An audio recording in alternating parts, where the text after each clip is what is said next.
Hi, I'm Carolyn Grimes. Have you ever thought about having a plastic surgery procedure? Well, today I'm joined by plastic surgeons from across the country, and they're here to answer your questions. Let's take a look. Do you have a question that you've been wanting to know about? Anything at all?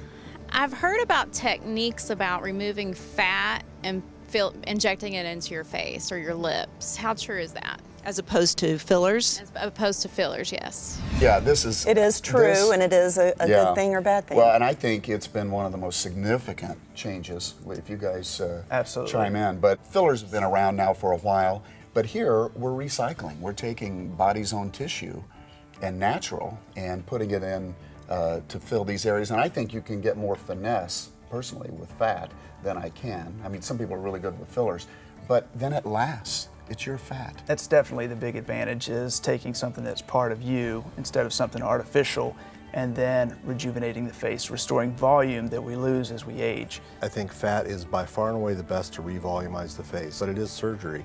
What I commonly do will actually layer fillers on top of fat, because fat, the problem is you can get a lot of volume, but it's not very specific. So we use fat to revolumize the face and then actually lay in fillers into the specific lines of the face. This is really an artistic procedure. I mean, I think all filling is, but with the fat, it definitely is. And, you know, we always harp on this. You need to go see somebody who is #1 board certified surgeon, but also somebody who does a lot of this. I think it's also where you put it and where you don't put it. I really like fat for revolumizing the lower face, the temples. It can work really well. It's a no-go zone for me in the periorbital area. I've taken out a lot more fat. I've taken out a lot more fat than I've actually put in.